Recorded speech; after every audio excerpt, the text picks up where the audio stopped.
There are a couple. I would say, first there's the Glendale Library Arts and Culture. So, here at the library system, they have made it a point to want to capture, as we're doing right now, stories of local citizens. And during Pride Month earlier, in another event, we had captured coming out stories. And we were given a space to tell our tales. And it was part of a collaboration with another organization. It's a grassroots organization for Glendale called Glendale Out, and it features basically a handful of local citizens who wanted to make a difference. And this is the second iteration. The first iteration started, it kind of slowed down, and then it became more like a social event, and then it really didn't do anything. But it was really because of the pandemic, and I guess while everyone was at home and on Zoom, that we were, basically everyone came together and was like, hey, let's bring this thing back up. Let's start it up. Let's kick it in gear. And so Glendale Out basically created the first Pride event for the city of Glendale. And it was in collaboration with a couple of other partners like Glendale Library Arts and Culture. There's also the Neon Museum. There's a couple of churches, like for instance, my church, Glendale City Church, is a Seventh-day Adventist church. There's been lots of other church organizations though who have participated, whether they were on the marches for Martin Luther King Jr. Day, or what other diverse events are happening in Glendale. So I think that any of those places that are really preaching about inclusion, about diversity, makes Glendale beautiful, any of those places are safe spaces. So yeah, I definitely do feel like there's a lot of spaces, and that's something that has changed, because I know there is a little bit of a darker past to Glendale's history, and so we're changing that, and that's important. I would say City Hall. The only reason is because with the lighting, that's pretty cool that they light up, City Hall for Pride. But there are other ones, and unfortunately, I don't know the actual address, but I know that I believe that there were a couple of queer parties that were hosted around the Glendale area, and there was some basically hosts and hostesses that were the subject du jour of the queer community at the time, but unfortunately, I don't really have more information on that. When I first moved here, one of my goals was that I wanted to be a participant in some sort of capacity to better the experience of the queer community. And that stems from my history with the Walt Disney Company. As a cast member, I was part of Disney Pride.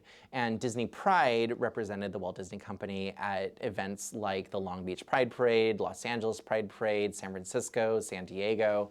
And so I was able to go and represent my company with a lot of pride at Pride.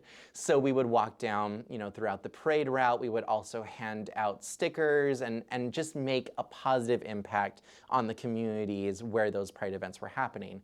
And so there were also lots of other things. Obviously we did important things like we donated money, and there was also like galas that were attended. And so I was really looking for something similar to that. And when someone told me about Glendale Out, I was really excited. It was like, okay, is this like a city-run function? Am I gonna be attending, city meetings? And, what is the extent of the impact that I'm gonna be able to make?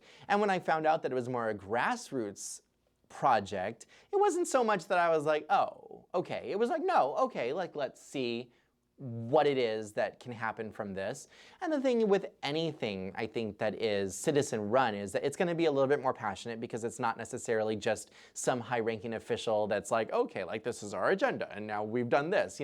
These people live here, and so they're trying to make it a better community for themselves as well. And so it was a fun experience to start with Glendale Out, and from there, we were talking about the fact of the pandemic of COVID in 2020, of why they were not able to have the first Pride in Glendale. And so understanding what their mission was, and really was to create a culture of diversity and inclusion for the city, really struck a chord with me, and it was something that I could identify with. And so I said, okay, I want to be a part of this.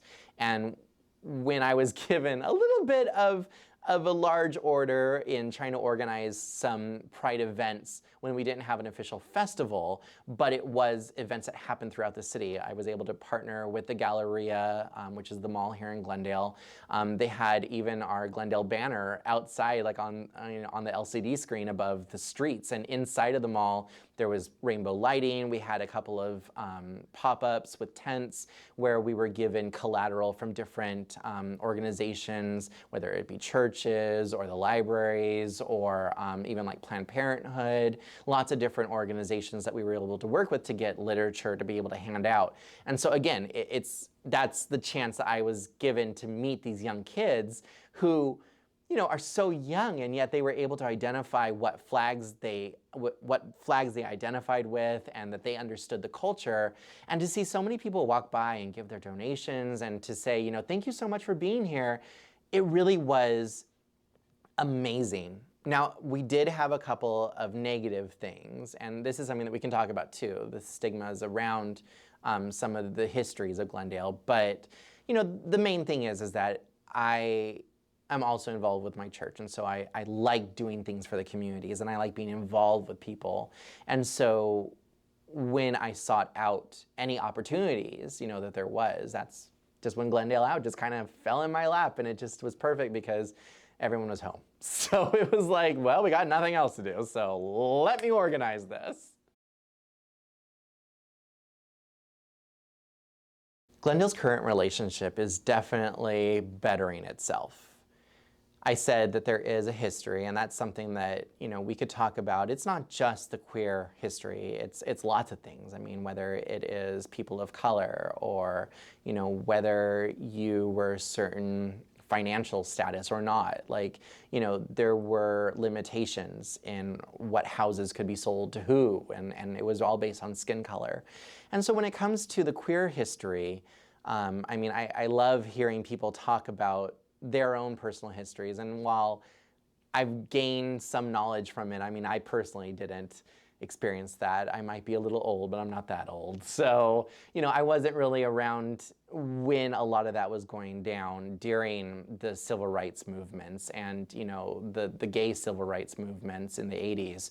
And so I can't really speak to that. But the other day, I was on a main thoroughfare. I was at the intersection on Colorado, and I was going to make a turn, and there's this really sexy man walking across the sidewalk, and like I'm like, oh, hello, and you know, I'm in my car, and there's two Armenian guys, young guys, in the car next to me.